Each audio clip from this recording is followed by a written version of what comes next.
আল্লাহ গো, মানুষকে এত সুন্দর ভাবে সৃষ্টি করলা, আবার মানুষকে মেরে ফেলবা, জাহান্নামে ঢুকিয়ে দিবা, কথার মধ্যে যুক্তি আছে।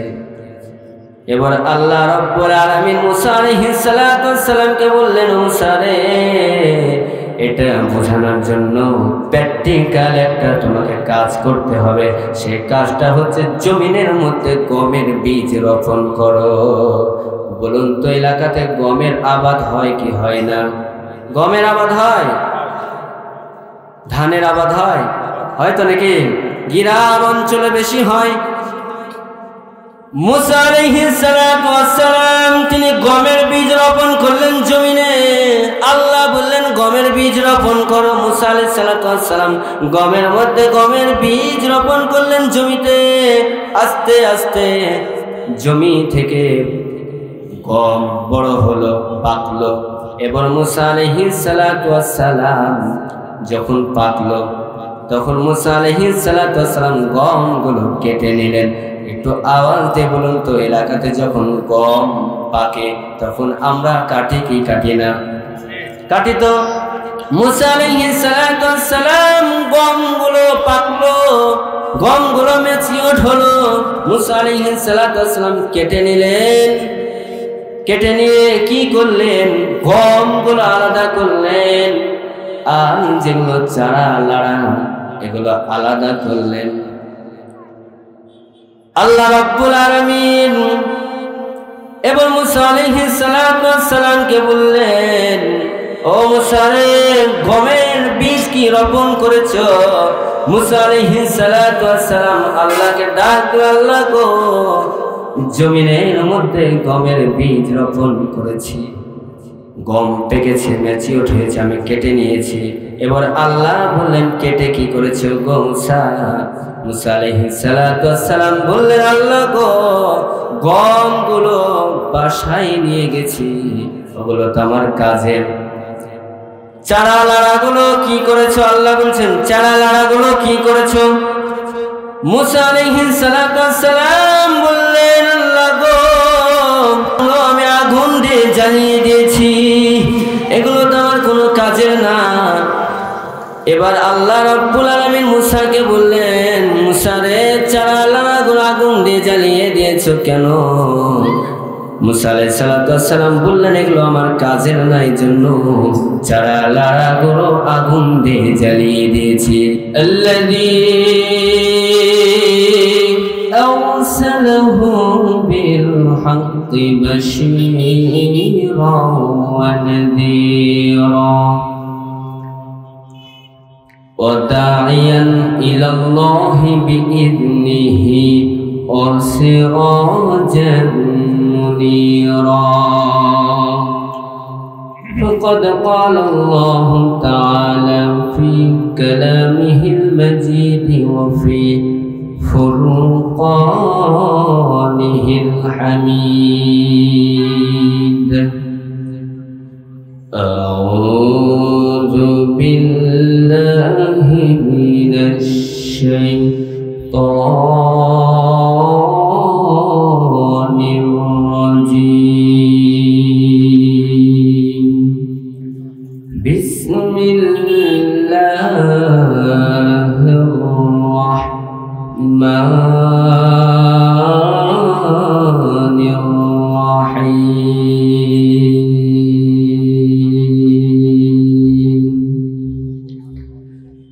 أينما تكونوا يدرككم الموت ولو كنتم في بروج مشيدة.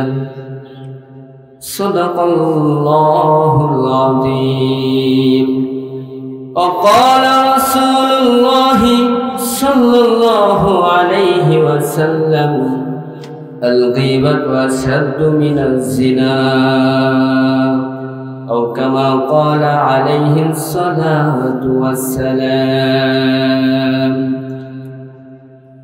إن الله وملائكته يصلون على النبي يا أيها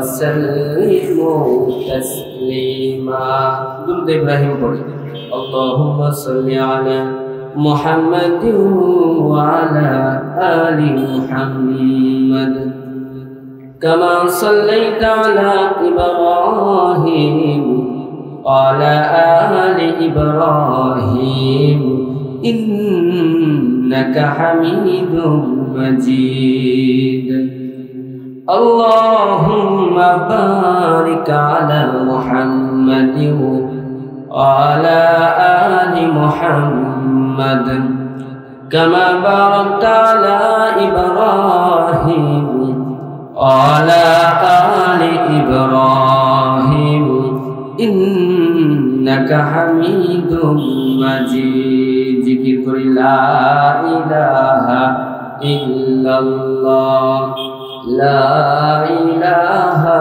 إلا الله لا إله إلا الله لا إله إلا الله لا إله إلا الله যার দিলে আছে রে আল্লাহর ভয় আমার আল্লাহ আল্লাহ সব সময় আহার নিদ্রা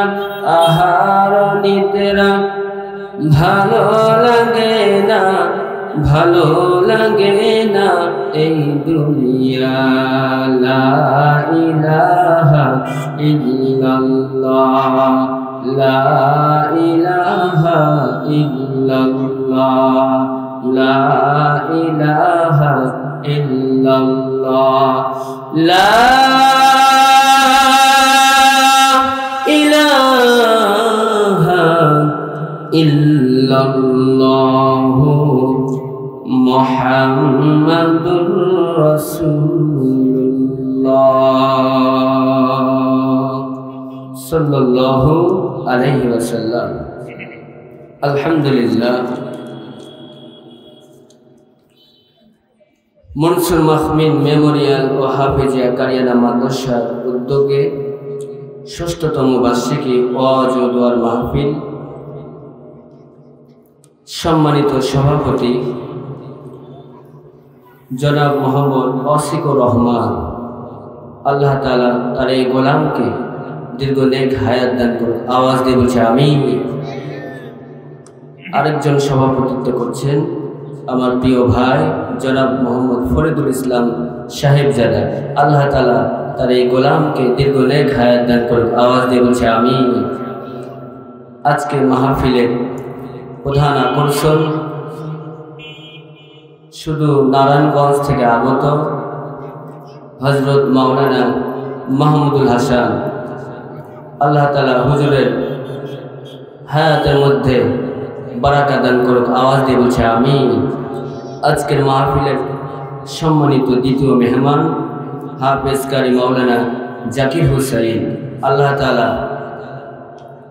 ভাইয়ের কণ্ঠের মধ্যে বারাকা দান করুক আওয়াজ দিয়ে বলছে আমিন আজকের মাহফিলে আরেকজন বক্তা সম্মানিত প্রিয় ভাই হাফেজ কারি মাওলানা আব্দুল্লাহ আল বখতিয়ার হুজুরের কণ্ঠের মধ্যে এবং হায়াতের মধ্যে আল্লাহ তাআলা বরকত দান করুক আওয়াজ দিয়ে বলছে আমিন আজকের মাহফিলে উপস্থিত সামনে আমার সম্মানিত মুরব্বীরা যুবক বন্ধুরা পর্দার আড়ালের আবেদা সালেহা মা ও বোনেরা আমরা সেই মহান রবের দরবারে শুকরিয়া আদায় করছি যে মহান রব আমাদেরকে ভালোবেসে মহব্বত করে এই জান্নাতি পরিবেশে বসা এবং কিছু কোরআন ও হাদিস থেকে বলা এবং শোনার তৌফিক দিলেন সে আল্লাহ তাআলার দরবারে আমরা শুকরিয়া আদায় করছি আমরা দিল থেকে আওয়াজ দিয়ে বলছি আলহামদুলিল্লাহ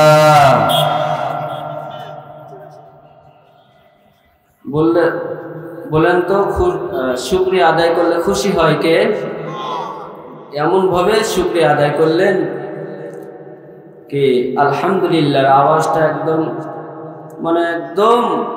নিচু ভাবে শোনাই গেল না এভাবে শুকরিয়া আদায় করলেন আল্লাহ রাব্বুল আলামিন আমাদেরকে জান্নাতি পরিবেশে বসা এবং কিছু কোরআন ও হাদিস থেকে বলার সুযোগ করে দিলেন। সে আল্লাহর দরবারে দিল থেকে অন্তর থেকে শুকরিয়া আদায় করতে হবে। শুকরিয়া আদায় করি সকলে আরেকবার জবান খুলে সে আল্লাহ রাব্বুল আলামিনকে ধন্যবাদ জানিয়ে আমরা জবান খুলে বলছি আলহামদুলিল্লাহ। আমরা বলছি রব্বানা লাকাল হামদ হামদান কাসীরান তাইয়িবান মুবারাকান ফীহি। আমরা শুকরিয়া আদায় করলাম কার? শুকরিয়া আদায় করলে খুশি হয় কে? আমরা ঘুমানোর সময় শুকরিয়া আদায় করব কার? খাওয়ার সময় শুকরিয়া আদায় করব কার? সর্ব অবস্থায় শুকরিয়া আদায় করব কার? আমরা আবারও শুকরিয়া আদায় করছি। আমরা বলছি আলহামদুলিল্লাহ। আমরা প্রিয় নবীজির রওজায় দুরূদ পাঠাচ্ছি, যে নবীজি অন্ধকার পথ থেকে আমাদেরকে আলোর পথ দেখিয়ে ওই সবুজ মদিনায় গম্বুজের নিচে ঘুমিয়ে আছেন, সে দয়াল নবীজির রওজায় আমরা দুরূদ পাঠাচ্ছি। সকলের জবান খুলে বলছি সাল্লাল্লাহু আলাইহি ওয়াসাল্লাম। আলহামদুলিল্লাহ। মাহফিলে আসতে পেরে বসতে পেরে আপনারা খুশি না বেজার? কারা কারা খুশি? আল্লাহকে দেখিয়ে দিত দুইটা হাত। লিল্লাহে তাকবীর, লিল্লাহে তাকবীর। আল্লাহ সকলকে কবুল করুক। আওয়াজ দিয়ে বলছে আমিন। মাহফিলে 45 মিনিট কথা বলবো। কারা কারা মাহফিলে 45 মিনিট আলোচনা শুনবেন? হাত তুলে আল্লাহকে দেখিয়ে দেন তো। আল্লাহ রাব্বুল আলামিন সকলকেই কবুল করুক। আওয়াজ দিয়ে বলছে আমিন। কারা কারা শুনবেন না হাত তুলুন। বুঝতে পারেননি? যাই হোক, আমি যে আয়াত তেলাওয়াত করেছি এই আয়াতের আলোকে কথা বলবো। আল্লাহ তৌফিক, আপনারা সহযোগিতা করেছেন, আল্লাহ তাআলা তৌফিক দেন। আমি সে আয়াতের আলোকে কথা বলবো ইনশাআল্লাহ। আল্লাহ রাব্বুল আলামিন বললেন আইনামা তাকুনু ইউদরিকুমুল মাউতু ওয়ালাউ কুনতুম ফি বুরুজিন মুশাইয়াদাত। আল্লাহ রাব্বুল আলামিন বললেন মৃত্যু থেকে তোমরা কোথায় পালিয়ে যাবা? মৃত্যু তোমাদেরকে পাকড়াও করবে। আওয়াজ দিয়ে বলছি আল্লাহু আকবার।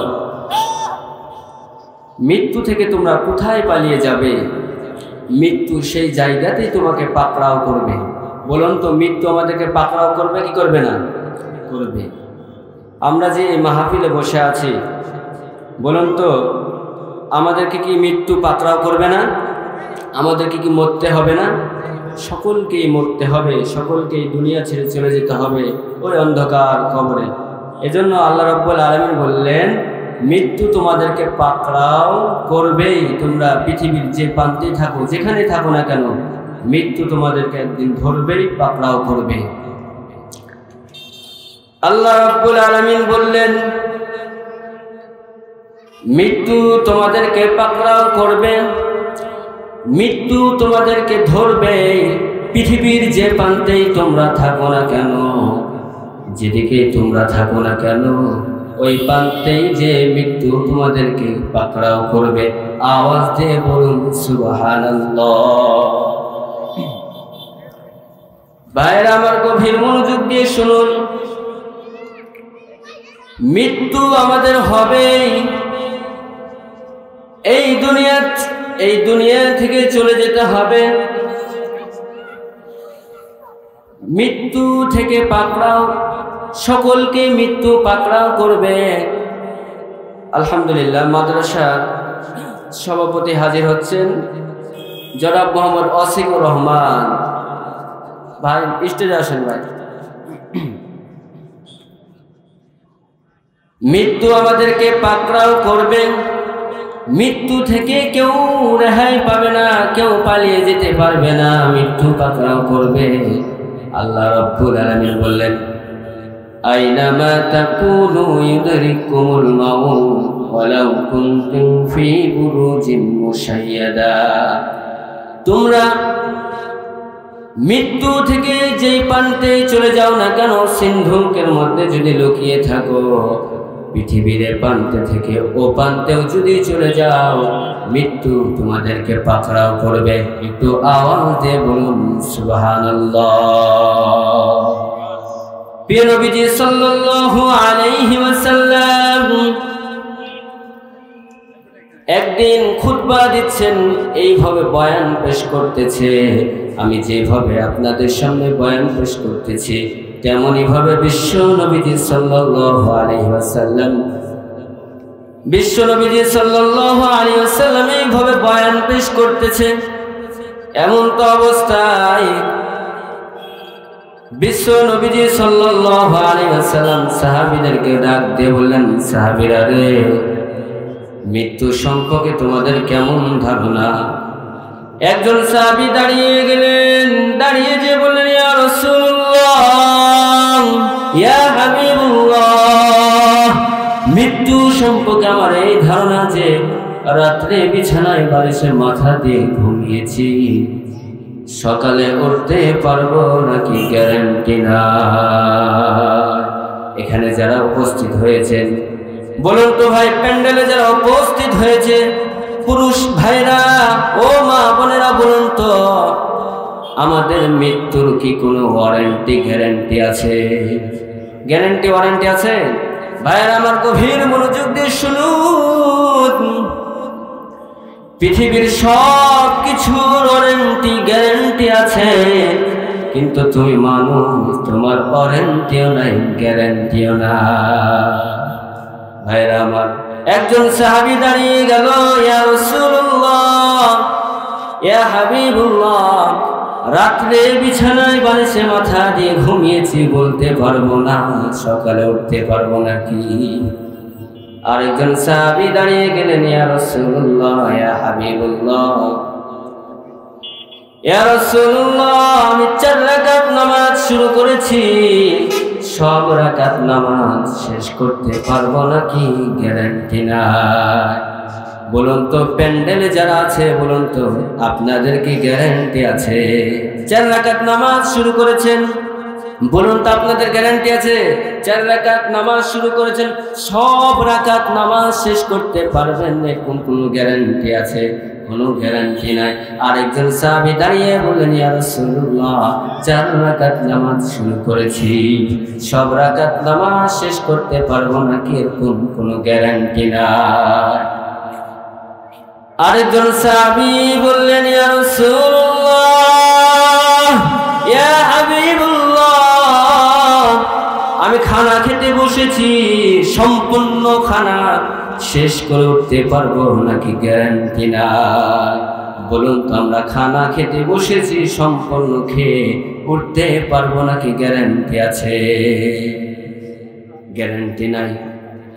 রাসূল সাল্লাল্লাহু আলাইহি ওয়াসাল্লাম এবার ডাক দিয়ে বললেন, সাহাবীরা রে, তোমরা একজন একটা মতামত দিলে, কেউ বললে, ইয়া রাসূলুল্লাহ, রাত্রে ঘুমিয়েছি, সকালে উঠতে পারবো নাকি গ্যারান্টি নাই। আরেকজন দাঁড়িয়ে বললেন, 4 রাকাত নামাজ শুরু করেছি, সব রাকাত নামাজ শেষ করতে পারবো নাকি গ্যারান্টি নাই। আরেকজন বললে, খানা শুরু করেছি, শেষ পর্যন্ত শেষ করে উঠতে পারবো নাকি গ্যারান্টি নাই। আমি রাসূল বললাম, আমি বিশ্ব নবীজি সাল্লাল্লাহু আলাইহি ওয়াসাল্লাম বললাম, আমি নামাজ শুরু করেছি, ডান দিকে সালাম ফিরিয়েছি, বাম দিকে ফিরাইতে পারবো নাকি গ্যারান্টি নাই। একটু আওয়াজ দিয়ে বলুন সুবহানাল্লাহ, চিৎকার দিয়ে বলুন সুবহানাল্লাহ। বলুন তো মৃত্যুটা এত কাছে ছিল, এতটা তারা এতটা মৃত্যুটা কাছে স্মরণ করত, এত নিকটে ছিল। আমরা গভীর মনোযোগ দিয়ে শুনুন, আমরা কবরস্থানে যাই, জানাজায় যাই, তখন ওই মুহূর্তে আমাদের মৃত্যুর কথাটা স্মরণ হয়। তারপর যখন গোরস্থান থেকে চলে আসি, কবর থেকে চলে আসি, আবারও মৃত্যুর কথা ভুলে যায়। আওয়াজ দিয়ে বলুন কথাটা ঠিক কিনা। কয়েকজন বললেন, বাকি গেল কি? আমরা যখন গোরস্থানে যাই, জানাজায় হাজির হয়, মাটি দিয়ে দলে দলে, এরপরে যে আপনার সিরিয়াল আছে মৃত্যুর এই কথাটা কিন্তু স্মরণ করি না, মনেও নিয়ে আসি না। ওই মুহূর্তে স্মরণ হয়, আবার যখন আমরা বাসায় ফিরে আসি আবার মৃত্যুর কথা ভুলে যাই। আওয়াজ দিয়ে বলুন কথাটা ঠিক কিনা?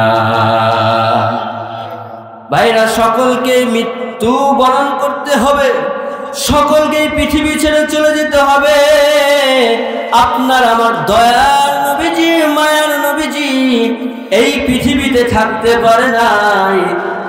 বিশ্ব নবীজিকে বলেছিলেন, দয়ার নবীজি গো, আপনি কি পৃথিবীতে থেকে যান, আপনাকে সব কিছু দেওয়া হবে, উহুদ পাহাড়টা স্বর্ণ বানিয়ে দেওয়া হবে। তারপর বিশ্ব নবীজি সাল্লাল্লাহু আলাইহি সাল্লাম এই দুনিয়া চেয়েছে, এই দুনিয়া চাই নাই। বিশ্ব নবীজি সাল্লাল্লাহু আলাইহি সাল্লাম এই পৃথিবী ছেড়ে চলে গেছেন। আপনাকে আমাকে ওই পৃথিবী ছেড়ে চলে যেতে হবে। একটু আওয়াজ দিয়ে বলুন সুবহানাল্লাহ। ভাইরা আমার, গভীর মনোযোগ দিয়ে শুনুন, আলোচনা কিন্তু লম্বা। আমি আগে মৃত্যুর বিষয়টা একটু টাচ দিব, তারপর 7টা পয়েন্টে কথা বলবো, তারপর আলোচনা শেষ করব। গভীর মনোযোগ দিয়ে শুনুন, সামনে কিন্তু অনেক সুন্দর লম্বা আলোচনা আছে। আপনারা যদি একটু সহযোগিতা করেন, সামনের আলোচনাগুলো শোনাবো। আপনারা কে কে শুনবেন একটু আওয়াজ দিয়ে বলুন, আল্লাহকে দেখিয়ে দেন 2 হাত। কারা কারা শুনবেন 2 হাত দেখিয়ে দেন আল্লাহকে। সামনে অনেক সুন্দর আলোচনা আছে, আপনারা একটু আমাকে যদি সহযোগিতা করেন সামনের দিকে এগিয়ে যাব। গভীর মনোযোগ দিয়ে শুনুন। মুসা আলাইহিস সালাতু ওয়াস সালাম তিনি আল্লাহর পয়গম্বর। মুসা আলাইহিস সালাতু ওয়াস সালাম আল্লাহকে ডাক দেবেন, আল্লাহ গো, মানুষকে এত সুন্দরভাবে তুমি সৃষ্টি করেছো, এত সুন্দরভাবে সৃষ্টি করেছো, আবার মানুষকে মৃত্যু দিয়ে দিবা, আবার মৃত্যু দিয়ে জাহান্নামে পুরাইবা, তোমার কি মায়া দয়া লাগবে না? বলুন তো কথাটার মধ্যে যুক্তি আছে না? না, কথার মধ্যে যুক্তি আছে। একটু গভীর মনোযোগ দিয়ে শুনুন। আল্লাহকে বলে, আল্লাহ গো, মানুষকে এত সুন্দরভাবে সৃষ্টি করলা, আবার মানুষকে মেরে ফেলবা, জাহান্নামে ঢুকিয়ে দিবা, কথার মধ্যে যুক্তি আছে। এবার আল্লাহ রাব্বুল আলামিন মুসা আলাইহিস সালাতু ওয়াস সালামকে বললেন, মুসা রে, এটা বোঝানোর জন্য প্র্যাকটিক্যাল একটা তোমাকে কাজ করতে হবে। সেই কাজটা হচ্ছে জমিনের মধ্যে গমের বীজ রোপণ করো। বলুন তো এলাকাতে গমের আবাদ হয় কি হয় না? গমের আবাদ হয়, ধানের আবাদ হয়, হয়তো নাকি গ্রাম অঞ্চলে বেশি হয়। মুসা আলাইহিস সালাতু ওয়াস সালাম তিনি গমের বীজ রোপণ করলেন জমিনে। আল্লাহ বললেন গমের বীজ রোপণ করো। মুসা আলাইহিস সালাতু ওয়াস সালাম গমের মধ্যে গমের বীজ রোপণ করলেন জমিতে। আস্তে আস্তে জমি থেকে গম বড় হলো, পাকলো। এবার মুসা আলাইহিস সালাতু ওয়াস সালাম যখন পাকলো, তখন মুসা আলাইহিস সালাতু ওয়াস সালাম গমগুলো কেটে নিলেন। একটু আওয়াজ দিয়ে বলুন তো, এলাকাতে যখন গম পাকে তখন আমরা কাটি কি কাটি না? কাটি তো। মুসা আলাইহিস সালাতু ওয়াস সালাম গমগুলো পাকলো, গমগুলো ম্যাচিউর হলো। মুসা আলাইহিস সালাতু ওয়াস সালাম কেটে নিলেন। কেটে নিয়ে কি করলেন? গমগুলো আলাদা করলেন, আর যেগুলো চারা লাড়া এগুলো আলাদা করলেন। আল্লাহ রাব্বুল আলামিন এবার মুসা আলাইহিস সালাতু ওয়াস সালামকে বললেন, ও মুসা রে, গমের বীজ কি রোপণ করেছো? মুসা আলাইহিস সালাতু ওয়াস সালাম আল্লাহকে ডাকলেন, আল্লাহ গো, জমিনের মধ্যে গমের বীজ রোপণ করেছি, গম পেকেছে, ম্যাচিউর হয়েছে, আমি কেটে নিয়েছি। এবার আল্লাহ বললেন, কেটে কি করেছো গো মুসা? মুসা আলাইহিস সালাতু ওয়াস সালাম বললেন, আল্লাহ গো, গমগুলো বাসায় নিয়ে গেছি, ওগুলো তো আমার কাজের। চারা লাড়াগুলো কি করেছো? আল্লাহ বলছেন, চারা লাড়াগুলো কি করেছো? মুসা আলাইহিস সালাম বললেন, আল্লাহ গো, আমি আগুন দিয়ে জ্বালিয়ে দিয়েছি, এগুলো তো আমার কোনো কাজের না। এবার আল্লাহ রাব্বুল আলামিন মুসাকে বললেন, মুসা রে, চারা লাড়াগুলো আগুন দিয়ে জ্বালিয়ে দিয়েছো কেন? মুসা আলাইহিস সালাম বললেন, এগুলো আমার কাজের না, এই জন্য চারা লাড়াগুলো আগুন দিয়ে জ্বালিয়ে দিয়েছি। একটু আওয়াজ দিয়ে বলুন, এলাকাতে যেগুলো চারা লাড়া থাকে এগুলো আগুন দিয়ে জ্বালিয়ে দেয় না? দেয় না? আগুন দিয়ে জ্বালিয়ে দেয় না? আগুন দিয়ে জ্বালিয়ে দেয়। মুসা আলাইহিস সালাম চারা লাড়াগুলো আগুন দিয়ে জ্বালিয়ে দিলেন, আর গমগুলো বাসায় নিয়ে গেল। আল্লাহ বললেন, মুসা রে, আমি আল্লাহ সেটাই করি। মানুষের জীবনের ফসলটা যখন পেকে যায়, আমি আল্লাহ কেটে নিই। একটু আওয়াজ দিয়ে বলুন সুবহানাল্লাহ, চিৎকার দিয়ে বলুন সুবহানাল্লাহ। হয়নি? আর আওয়াজ দিয়ে বলুন সুবহানাল্লাহ। এবার আল্লাহ রাব্বুল আলামিন বললেন, মুসা রে, আমি আল্লাহ সেটাই করি। মানুষের যখন জীবনের ফসলটা পেকে যায়, তখন আমি আল্লাহ রাব্বুল আলামিন মানুষের জীবনের ফসলটা কেটে নিই। বীজের মতো, গমের মতো লোকদেরকে আমি জান্নাতে ঢুকিয়ে দিই, আর যেগুলো চারা লাড়াগুলো আছে এই সমস্ত মানুষগুলোকে জাহান্নামে আমি ঢুকিয়ে দিই। আল্লাহু আকবার। এখান থেকে বুঝ কি নেন, এখান থেকে আল্লাহ রাব্বুল আলামিন কি শিক্ষা বের করেছেন শুনুন। আল্লাহ রাব্বুল আলামিন বললেন, বীজের মতো লোকদেরকে আমি জান্নাতে ঢুকিয়ে দিই, গমের মতো লোকদেরকে আমি জান্নাতে ঢুকিয়ে দিই। বীজের মতো লোক এরা হচ্ছে ভালো, যারা বীজের মতো ভালো লোক হবে, যারা কামের বান্দা হবে, আমি আল্লাহ রাব্বুল আলামিন তাদেরকে জান্নাত দান করব। আর অকামের মতো যেগুলো চারা লাড়াগুলো মুসা আলাইহিস সালাম জ্বালিয়ে পুড়িয়ে ছাই করে দিয়েছে, এরকম অকামের বান্দা সমাজের মধ্যে আছে না? সমাজের মধ্যে আছে না নাই? অকামের বান্দা, নামাজ নাই, রোজা নাই, আল্লাহ নাই, বিল্লাহ নাই, কিচ্ছু নাই, অকামের বান্দা এরকম আছে না নাই সমাজের মধ্যে? বলুন তো। আল্লাহ নাই, রসুল নাই, হাদিস নাই, কোরআন নাই, শুধু অকাম সব সময়, এরকম মানুষ আছে না নাই? এই অকামের বান্দাগুলোকে আল্লাহ রাব্বুল আলামিন কাল কিয়ামতের ময়দানে জাহান্নামে ঢুকিয়ে দিবেন। একটু আওয়াজ দিয়ে বলুন নাউজুবিল্লাহ। আমরা সকলে কামের বান্দা হব নাকি অকামের বান্দা হব? কামের বান্দা হতে হবে। আল্লাহ রাব্বুল আলামিন আমাদের সকলকে কামের বান্দা হিসেবে কবুল করুক। আওয়াজ দিয়ে বলছি আমিন। ভাইরা আমার, গভীর মনোযোগ দিয়ে শুনুন। সকলকে পৃথিবী ছেড়ে চলে যেতে হবে, কেউ থাকবে না। ওই অন্ধকার গহীন কবরে চলে যেতে হবে। আপনার আমার দয়াল নবীজি চলে গেছে। এই পৃথিবীতে ফেরাউন থাকতে পারে নাই, থাকতে পেরেছে? ফেরাউন থাকতে পারে নাই, ক্ষমতাধরশীল ফেরাউন থাকতে পারে নাই। কারণ টাকা পয়সাওয়ালা, কারণ এত ধন সম্পদ ছিল, টাকা পয়সা ছিল, তারপর কারণ কিন্তু থাকতে পারে না। এই পৃথিবীতে সাদ্দাত থাকতে পারে নাই।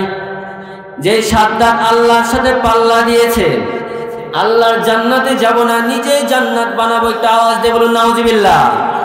সাদ্দাত পাল্লা দিয়েছে, আল্লাহর জান্নাতে যাব না, নিজেই জান্নাত বানাবো। সাদ্দাতের কথা যেহেতু আসলো, একটু শুনুন। সাদ্দাত বলল, আল্লাহর জান্নাতে যাব না, নিজেই জান্নাত বানাবো। সাদ্দাত নিজে জান্নাত বানিয়ে দিল। জান্নাতের মধ্যে হুর গিলমান গুলো নিয়ে আসলো। সাদ্দাত কি করলো? দেখলো ওই গ্রামের মধ্যে সবচাইতে যে সুন্দরী মহিলা, ডাকর ডাকর চোখ সুন্দরী মহিলা, এমন মহিলাগুলো এনে জান্নাতের হুর আর গিলমান বানিয়েছে। তারপর আল্লাহর জান্নাতে নহর থাকে, দুধের নহর, পানির নহর, এগুলো নহর থাকে। সাদ্দাত কি করলো? দুধের নহর বানালো, পানির নহর বানালো। দেখে 7 দিন পরে পচা গন্ধ শুরু হয়ে গেছে। আল্লাহু আকবার। আল্লাহর জান্নাতে কি এরকম দুর্গন্ধ হবে? কখনোই হবে না। দুধের নহর থাকবে, পানির নহর থাকবে, মধুর নহর থাকবে আল্লাহর জান্নাতে। দেখুন ভাইরা, সাদ্দাত কি করলো, এত সুন্দরভাবে জান্নাত তৈরি করলো, সাজিয়ে এত সুন্দরভাবে জান্নাতটা সাজালো।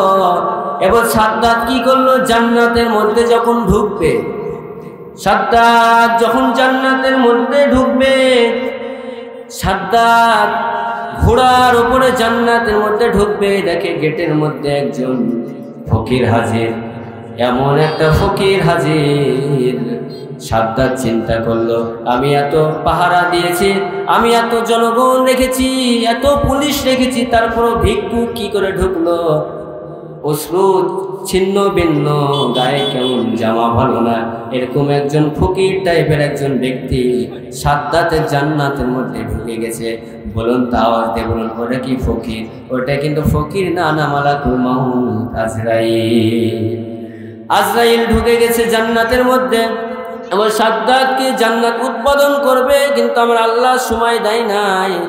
সাদ্দাতকে আল্লাহ রব্বুল আলামিন সময় দিবে না। সাদ্দাত জান্নাতের মধ্যে ঢুকতে পারে নাই, উদ্বোধনও করতে পারে নাই। এখান থেকে শিক্ষা হচ্ছে, আল্লাহ রব্বুল আলামিন আপনাকে আমাকে সময় দিবে না। এই দুনিয়া ছেড়ে বিদায় নিয়ে চলে যেতে হবে, সকলকেই চলে যেতে হবে। এখান থেকে শিক্ষা নেন, আমাদের সকলকে কবরে যেহেতু যেতে হবে, ভালো আমল করার দরকার আছে না না? ও বান্দা বান্দি, তোমরা যদি জান্নাত পেতে চাও, তাহলে আমল সালেহ করতে হবে, ভালো কাজ করতে হবে। তোমরা যদি ভালো কাজ করো, আমল সালেহ করো, আল্লাহ রাব্বুল আলামিন তোমাদেরকে জান্নাত দিবেন। আল্লাহ রাব্বুল আলামিন কোরআনে কারীমের মধ্যে বললেন, ইন্নাল্লাযীনা আমানু ওয়া আমিলুস সালিহাতি কানাত লাহুম জান্নাতুল ফিরদাউসি নুজুলা। চিৎকার দিয়ে বলুন আল্লাহু আকবার। আল্লাহ রাব্বুল আলামিন বললেন, তোমরা ঈমান যদি আনো, ঈমান আনার পর আমল সালেহ নেক কাজ করো, আমি আল্লাহ রাব্বুল আলামিন বলে দিলাম তোমাদেরকে জান্নাত দিব। কোন জান্নাত দিব? আমি আল্লাহ রাব্বুল আলামিন তোমাদেরকে সবচাইতে বড় জান্নাত দিব, যে জান্নাতের নামটা একটু আওয়াজ দিয়ে বলুন তো কি? জান্নাতুল ফিরদাউস। আল্লাহু আকবার। আমাদেরকে আল্লাহ রাব্বুল আলামিন জান্নাতুল ফিরদাউস দিবেন। আসুন তো, জান্নাতুল ফিরদাউস যদি আল্লাহ রাব্বুল আলামিন আমাদেরকে দেয়, তো জান্নাতের কাজ করার দরকার আছে না নাই? জান্নাতের কাজ করার দরকার আছে না নাই? আছে। সকলকে জান্নাতের কাজ করতে হবে। জান্নাতের কাজ যদি আমরা করতে পারি, আল্লাহ রাব্বুল আলামিন আমাদেরকে জান্নাত দিবে। ফেরেশতারা কি বলেছিল জানেন? আল্লাহ রাব্বুল আলামিন ফেরেশতাদেরকে বললেন, ওয়া ইয ক্বালা রাব্বুকা লিল মালাইকাতি ইন্নী জাইলুন ফিল আরদি খলিফা। ফেরেশতাদেরকে ডাক দিয়ে বললেন, আল্লাহ রাব্বুল আলামিন ফেরেশতাদেরকে ডাক দিয়ে বললেন, ফেরেশতা শোনো, আমি এই পৃথিবীর জমিনে খলিফা নিয়োজিত করব। এই পৃথিবীতে আমি খলিফা পাঠাবো, প্রতিনিধি পাঠাবো। তখন ফেরেশতারা বলেছিল, আল্লাহ গো, কি দরকার খলিফা পাঠানোর? কি দরকার প্রতিনিধি পাঠানোর? দরকার কি দরকার পাঠানোর? আমরা ফেরেশতা তো আছি, আমরা ভালো কাজ করব আপনার, আমরাই তো যথেষ্ট আপনার কাজ ইবাদত করার জন্য। ইবাদত করার জন্য এখন আলোচনা শুরুই করিনি, 7টা পয়েন্টে কথা বলবো, এখন আলোচনা শুরু করিনি। ভাইরা আমার, ফেরেশতা বলেছিল আমরা যথেষ্ট আপনার ইবাদত করার জন্য। কি দরকার প্রতিনিধি পাঠানোর জন্য? প্রতিনিধি পাঠানোর দরকার নাই। এটা ডিস্টার্ব করেন না কেউ ভাই। প্রতিনিধি পাঠানোর দরকার নাই, খলিফা পাঠানোর দরকার নাই। আমরা তো ফেরেশতা, আপনার গোলামি করে ইবাদত করি। মানুষরা শোনো, ফেরেশতা এই কথা বলেছিল কি মানুষরা দুনিয়াতে যে তারা হট্টগোল গন্ডগোল করবে, বিশৃঙ্খলা করবে, ফেরেশতা বলেছিল না? হট্টগোল করবে, ফায়সা কাজ করবে, গন্ডগোল লাগিয়ে দিবে। ফেরেশতা বলেছিল এবার গভীর মনোযোগ দিয়ে শুনুন। আল্লাহ বললেন ক্বালা ইন্নী আ'লামু মা লা তা'লামুন। একটু আওয়াজ দিয়ে বলুন আল্লাহু আকবার।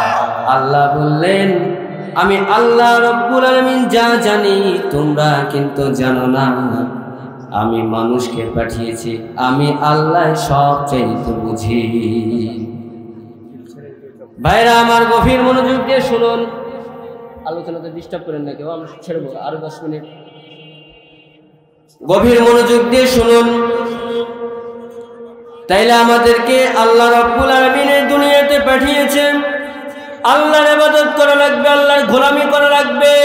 ভাইরা আমার গভীর মনোযোগ দিয়ে শুনুন, আমরা যদি আল্লাহর ইবাদত না করি, আল্লাহর গোলামি না করি, তাইলে কিন্তু আল্লাহ রাব্বুল আলামিন আমাদেরকে জান্নাত দিবেন না, পারিশ্রমিক দিবে না। দুনিয়াতে দেখুন, যদি একটা মানুষের বাড়িতে আমি কাজ করি, কাজ নেই, যদি ওই মানুষের বাড়িতে যদি ভালো মতো না কাজ করি আমাকে পারিশ্রমিক দিবে না। আল্লাহ বললেন দুনিয়াতে আমি তোমাদেরকে পাঠিয়েছি, তোমরা যদি ভালো কাজ না করো, আমার গোলামি না করো, আমি আল্লাহ রব্বুল আলামিন তোমাদেরকে পারিশ্রমিক দিব না। তাহলে আল্লাহর গোলামি করার দরকার আছে না নাই? আল্লাহর গোলামি করতে হবে, আল্লাহর ইবাদত করতে হবে, তাহলে আল্লাহ রব্বুল আলামিন আমাদেরকে জান্নাত দিবে। আল্লাহর ওয়াদা, আল্লাহ সব চাইতে বড় জান্নাত দিবেন, জান্নাতুল ফেরদাউস। বলুন তো সেই জান্নাত ফেরদাউস যদি আমরা পেতে চাই, ওই জান্নাতুল ফেরদাউসের কাজ করার দরকার আছে না নাই? ভাইরা গভীর মনোযোগ দিয়ে শুনুন।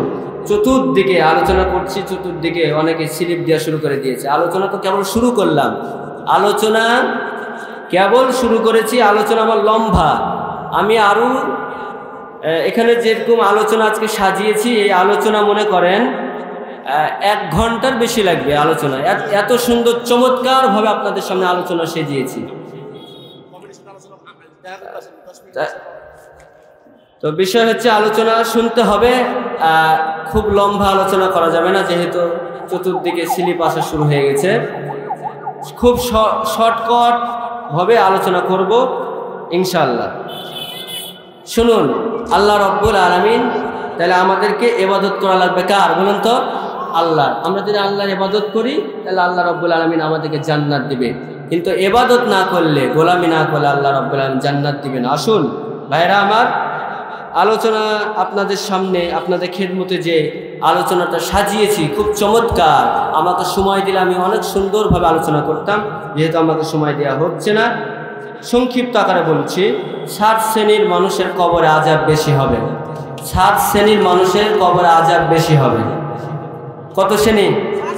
7 শ্রেণীর। শুনবেন তো ইনশাআল্লাহ? 1 নম্বর কবরে আযাব বেশি হবে ওই মানুষের যারা দুনিয়াতে প্রসাব করে পানি নিত না। সমাজের মধ্যে এমন মানুষ আছে না নাই? সমাজের মধ্যে এমন মানুষ আছে প্রসাব করে পানি নেয় না, দাঁড়িয়ে প্রসাব করে। ভাইরা আবার আপনি যদি দাঁড়িয়ে প্রসাব করেন তাহলে দেখুন, আমাদের এই দুনিয়াতে কুকুর আছে, কুকুরও তো দাঁড়িয়ে পেশাব করে। আপনি আমি যদি দাঁড়িয়ে প্রসাব করি তাহলে কুকুরের মতো হয়ে গেল। একটু আওয়াজ দিয়ে বলুন কথাটা ঠিক কিনা? দাঁড়িয়ে প্রসাব করে, এমনভাবে প্রসাব করে যেটা রাঙের মধ্যে লাগে, এবং নাপাকি অবস্থায় দুনিয়ার মধ্যে চলাফেরা করে। এমন মানুষ আছে না নাই? ভাইরা কবর আযাব বেশি হবে। দেখেন, যারা নাপাক থাকে, জমিনের মধ্যে যারা নাপাক থাকে, তাদের কবর আযাব বেশি হবে।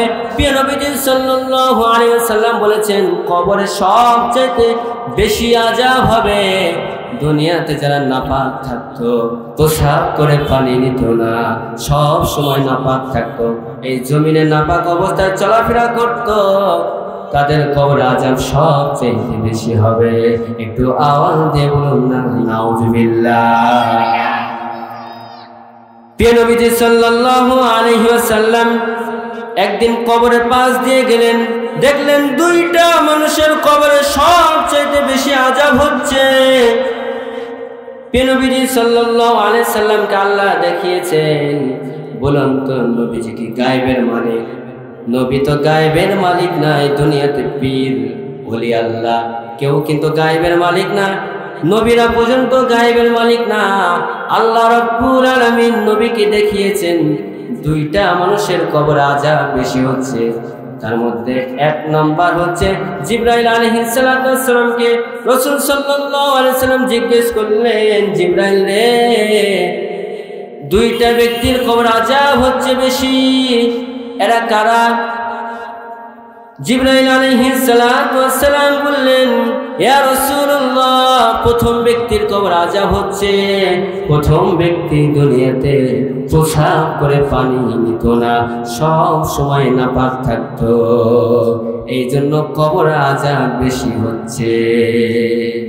আরেকজন ব্যক্তিকে জিবরাইল আলাইহিস সালাম বললেন, ইয়া রাসূলুল্লাহ, আরেকজন ব্যক্তি হচ্ছে গীবতকারী।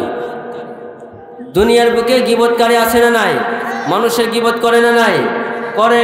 আরেকজন ব্যক্তির কবরে গীবতকারী, আরেকজন ব্যক্তির কবরে আযাব হচ্ছে। ভাইরা আমার, তাহলে এক নম্বর, যদি প্রসাব করে কেউ পানি না নেয় কবরে সবচাইতে বেশি আযাব হবে। প্রিয় নবীজি সাল্লাল্লাহু আলাইহি সাল্লাম আবার কি করলে দেখেন, প্রিয় নবীজি সাল্লাল্লাহু আলাইহি সাল্লাম এই আযাব দেখে কি করলেন? আযাব দেখে গাছ থেকে একটা ডাল ভাঙলেন, ডালটা ভেঙে কবরে গেড়ে দিলেন। সাহাবীরা বুঝলেন না, ইয়া রাসূলুল্লাহ, ইয়া হাবিবুল্লাহ, গাছ থেকে আপনি ডাল ভেঙে গেড়ে দিলেন কেন? তারপর রাসূল সাল্লাল্লাহু আলাইহি সাল্লাম বললেন, ও সাহাবীরা, তোমরা জানো এই দুই ব্যক্তির কবরে আযাব হচ্ছে, গাছেরা জিকির করে, ডালপালা জিকির করে, তরুলতারা জিকির করে, গাছপালা, সমুদ্রের মাছ পর্যন্ত আল্লাহ রাব্বুল আলামিনের জিকির করে। এই যে গাছ জিকির করে আল্লাহ রাব্বুল আলামিন, এই জিকিরের ওসিলায় হয়তো কবরের আযাব মাফ হয়ে যেতে পারে। এই জন্য আমি প্রিয় নবীজি সাল্লাল্লাহু আলাইহি ওয়াসাল্লাম কি করলাম? গাছ থেকে ডাল ভেঙে তাদের কবরে গেড়ে দিলাম। একটু আওয়াজ দিয়ে বলুন সুবহানাল্লাহ। তাহলে জিকির করার দরকার আছে না নাই? একটু জিকির করি, লা ইলাহা ইল্লাল্লাহ, লা ইলাহা ইল্লাল্লাহ। আপনি আওয়াজ বাড়ান না কেন? আওয়াজ বাড়ান, লা ইলাহা ইল্লাল্লাহ, লা ইলাহা ইল্লাল্লাহ। ভাইরা আমার, এবার দুই নম্বর, তাহলে গীবত যারা করে কবরে আযাব বেশি হবে। এক নম্বর, কবরে আযাব বেশি হবে যারা প্রসাব করে পানি নেয় না। তাহলে আমাদেরকে নাপাক থাকা যাবে না, প্রসাব করে পানি নিতে হবে। প্রসাব করে পানি নেব আমরা, ঠিক আছে? সব সময় আমরা নাপাক থাকবো না। নাপাক যদি বেশি থাকি কবরে আযাব বেশি হবে। দুই নম্বর, গীবত করা। গীবত সমাজে এমন গীবত, চায়ের স্টলে বসলে গীবত, ওই খারাপ, অমুক মৌলবি খারাপ, অমুক ভাই খারাপ, অমুক মাওলানা খারাপ, অমুক ব্যক্তি খারাপ, এরকম আছে না নাই? বাংলাদেশের দুইটা সংসদ ভবন, একটা ঢাকাতে আর একটা চায়ের স্টলের সংসদ ভবন। কথা বলুন ঠিক কিনা? তাহলে গীবত করা যাবে না। খুবই সংক্ষিপ্তভাবে, নামাজ অবহেলা করা। তিন নম্বর, আমাদের সমাজে নামাজে অবহেলাতে করে না, করে না? প্রিয় নবীজি সাল্লাল্লাহু আলাইহি সাল্লাম বলেছেন, নামাজে যারা অবহেলিত করে, অবহেলা করে, তাদের কবরে আযাব বেশি হবে। আমরা নামাজের মধ্যে অবহেলা করি না? নামাজের মধ্যে অবহেলা করি। ফাওয়াইলুল লিল মুসাল্লিন আল্লাযীনা হুম আন সালাতিহিম সাহুন আল্লাযীনা হুম ইরাউন ওয়া ইয়ামনাউনাল মাউন। যারা নামাজের মধ্যে গাফলিত করে, অলসতা করে, তাদের কবরে আযাব বেশি হবে এবং অয়ল নামে জাহান্নামে যাবে। ভাইরা আমার, তারপর শুনেন কোরআন। তারপর 4 নম্বর, কোরআনকে অপমানিত করা। কোরআনকে অপমানিত করা সমাজের মধ্যে আছে না নাই? কোরআনকে অপমানিত করা সমাজের মধ্যে আছে। ভাইরা আমার, দেখেন কোরআন বাড়ির মধ্যে আছে, কিন্তু কোরআনটা কিন্তু পড়ার সুযোগ হয় না। সমাজের মধ্যে মানুষ আছে না নাই? দেখবেন মেয়েদের ক্ষেত্রে এমন হয়, রমজান মাস সামনে এসেছে, তারপর কোরআনটা তার থেকে নামায়, তারপর পড়া শুরু করে, সারা বছর কিন্তু কোরআন পড়ে না। সমাজের মধ্যে আছে না নাই? কোরআনের জায়গা হয় না, কোরআনকে অপমানিত করা, অবহেলা করা। অথচ মনে করেন কোরআনকে অপমানিত করা, অথচ কোরআনের জায়গা হয় না, অথচ 36 ইঞ্চি টেলিভিশনের জায়গা হয়। কথা বলেন ঠিক কিনা? তাহলে কোরআনকে যারা অপমানিত করবে কবরে আযাব সব চাইতে বেশি হবে। ভাইরা আমার, ব্যাখ্যা করার সময় যেহেতু নাই, ব্যাখ্যা করব না। 5 নম্বর, মিথ্যা কথা বলা। সমাজের মধ্যে এমন মানুষ আছে না নাই? মিথ্যা কথা বেশি বলা। ওয়াইলু ইয়াউমাইযিল লিল মুকাযযিবিন, যারা মিথ্যা কথা বলবে তারা ওয়াইল নামক জাহান্নামে যাবে। একটু আওয়াজ দিয়ে বলুন নাউযুবিল্লাহ। মিথ্যা কথা বলা যাবে? মিথ্যা সকল পাপের মা। একটা মিথ্যা কথা বললে, যেমন মা একটা সন্তানকে জন্ম দেয়, 10টা সন্তানকে জন্ম দেয়, 5টা সন্তানকে জন্ম দেয়, তেমনভাবে একটা মিথ্যা কথা বললে কি হয় জানেন? আরেকটা পাপকে জন্ম দেয়া হয়। মিথ্যা কথা বলা যাবে? মিথ্যা কথা বললে কবরে সব চাইতে আযাব বেশি হবে। ভাইরা আমার, 6 নম্বর, মদ সেবন করা। দুনিয়াতে আছে না নাই? মদ সেবন যদি করি, আমাদের সমাজে তারিখোর, বিড়িখোর, মদখোর আছে না নাই? সব সময় নেশাগ্রস্ত অবস্থায় থাকে। এই সমস্ত মানুষগুলো কবরে আযাব সব চাইতে বেশি হবে। আওয়াজ দিয়ে বলুন নাউযুবিল্লাহ। তাহলে